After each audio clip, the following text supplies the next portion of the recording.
हरियाणा के बिजली मंत्री रंजीत चौटाला ने कहा कि best efficiency award revenue energy में हरियाणा को दूसरा स्थान मिला है। कर्नाटक के बाद हरियाणा का दूसरा स्थान है। सोलर एनर्जी प्रधानमंत्री और मुख्यमंत्री का ड्रीम प्रोजेक्ट है। रंजीत चौटाला ने कहा कि 14 दिसंबर को राष्ट्रपति सम्मानित करेंगे। हरियाणा सोलर ऊर्जा के क्षेत्र में लगातार बेहतर काम कर रहा है। आम आदमी पार्टी के दिल्ली और पंजाब में फ्री बिजली के बाद हरियाणा के लोगों को फ्री बिजली की मांग पर भी मंत्री रंजीत चौटाला ने निशाना साधा। ऊर्जा के क्षेत्र में हरियाणा को दूसरा स्थान प्राप्त हुआ है देश के सभी बड़े राज्यों के मुकाबले में। ठीक और कह रहे हैं। 14 तारीख को राष्ट्रपति सम्मानित करेंगे सर, इसके बारे में कुछ जानकारी। ठीक कह रहे हैं कि आप best efficiency award for new renewable energy में हमें पूरे देश में नंबर 2 आए हैं।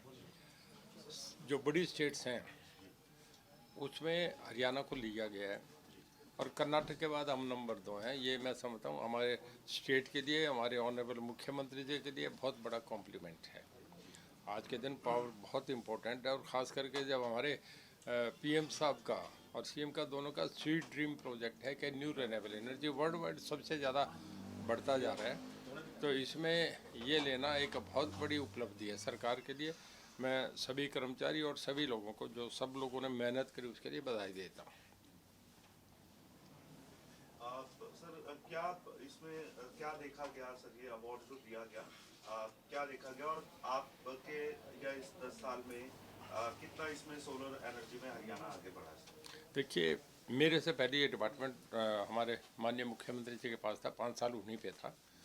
फाइनेंस के बाद सबसे बड़ा डिपार्टमेंट है और उसमें उन्होंने इसके बढ़िया पैरामीटर्स सेट कर रखे थे। मुझे भी इसे स्मूथली रन करने में बहुत आसानी हुई और उसके बाद जब एक चीज़ ऑनलाइन आ जाती है तो उस पर फिर आउटपुट बड़ा जल्दी मिलता है। तो मैं तो इस बात का उन्हें भी बधाई देता हूँ, पूरी टीम को बधाई देता हूँ कि पूरे देश में हरियाणा बेस्ट एफिशिएंसी अवार्ड में हम न्यू रिन्यूएबल एनर्जी में नंबर 2 पूरे देश में हैं। और प्रेसिडेंट साहब, हमारे माननीय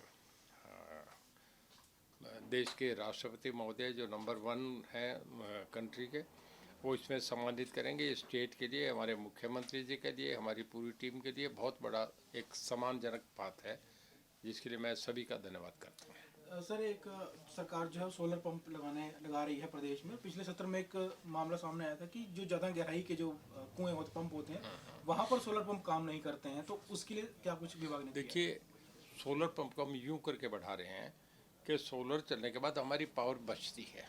अब पावर जो हम किसान को देते हैं वो 10 पैसे पर यूनिट देते हैं। हमारी जो थर्मल की कॉस्ट ऑफ प्रोडक्शन आती है वो तकरीबन 5 रुपये आती है, 10 पैसे ऊपर नीचे। 5 रुपये लेके 10 पैसे देना, मतलब हम उनको 5819 करोड़ रुपया हम टोटल पैसा उन्हें देते हैं, और जबकि उससे रिकवरी हमारी है वो 181 करोड़ रुपये है।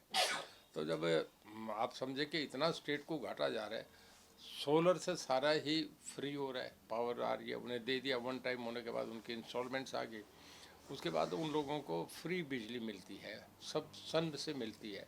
तो ये करके हम चाह रहे थे कि सोलर को ज़्यादा से ज़्यादा प्रमोट करें। इस पे एक विषय था कि 50 फीट तक वो जो 10 HP जो है सोलर पंप, वो बहुत कामयाब है।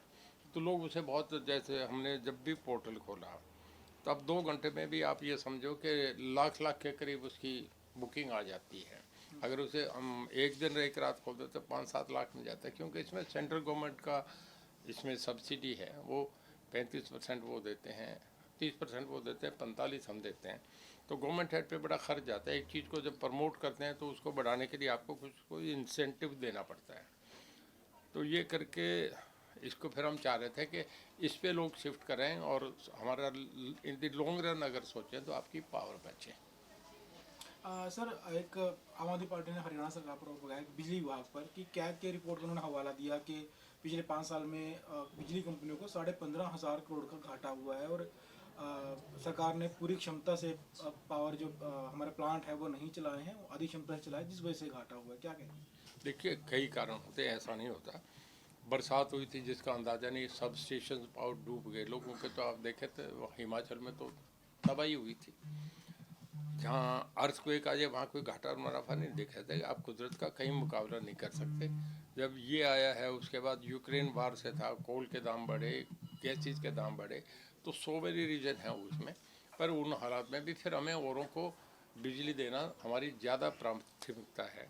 इस करके हम इन बातों को नहीं देखते कि घाटा में कभी हम प्रॉफिट में आ रहे हैं कभी घाटे में जा रहे हैं, ये कोई इशू सर नहीं है। वो लोग भी दिल्ली क्या है पंजाब का मॉडल कहते हैं कि वहाँ पर हम बिजली फ्री दे रहे हैं, हरियाणा सरकार क्यों लोगों को नहीं दे पा रही बिजली फ्री, इस बात को लेकर भी सरकार पर आरोप लगाते हैं। देखिए मैं आपसे बताऊं, वो बिजली फ्री की बात कर रहे हैं, आप देखिए दिल्ली में जितनी इंडस्ट्रीज बाहर से शिफ्ट हो रही है सब दिल्ली की इंडस्ट्रीज बाहर आ रही है। गुड़गांव, फरीदाबाद, मानेसर, पलवल, रेवाड़ी, बहादुरगढ़, सोनीपत, ये सारी उनकी आ रही है। दिल्ली से इंडस्ट्री ज़्यादा शिफ्ट हो रही है, मतलब 50% तो दिल्ली से आ रही हैं। इसके बाद सेकंड हमारा जो है जितने ग्रुप हाउसेज आ रहे हैं, चाहे वो यूनिटेक के हैं, डीएलएफ के हैं, चाहे आपका इनका वाटिका का है या टीडीआई है, जितने भी आ रहे हैं, पार्सनाथ हैं, उन सब को हम 6-6 स्टोरी उनकी 20-20 स्टोरी ऊपर बने हैं, एक एक फ्लैट पे 4-4 रूम हैं, उन सब में एसी लग रहे हैं। उस दिल्ली के लोगों की शिफ्टिंग या बाहर के लोग जो आ रहे हैं उनको हम उनको भी हर हालत में हम मीट आउट कर रहे हैं।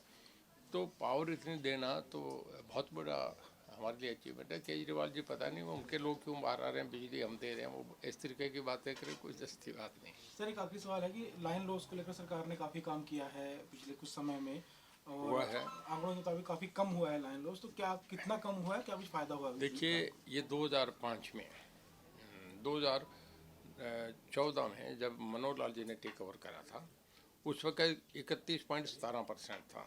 आज ये हमारा आके कोई 9.25 है एटेंसी। तो आप ये समझिए कि जब 20-22% लॉस कम होता है तो हमारा 350 करोड़ रुपया बढ़ जाता है।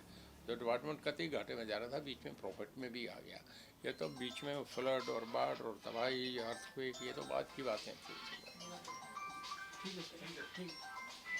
अम्बाला में जो हुआ है क्या घटना हुई है, उसको किस तरह से जेल देखिए प्रशासन एक आदमी को, अभी मुझे एग्जैक्ट नाम का पता नहीं क्योंकि अभी की घटना है, एक आदमी को बेल मिली थी और कहीं नीचे या तो कर्मचारियों की गलती से हुआ है या जानबूझ के किसी ने करा, उसी कोई दूसरे आदमी को निकल गया।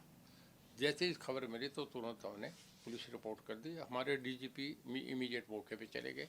अब मुझे पूरी डिटेल आने के बाद मैं बताऊँगा।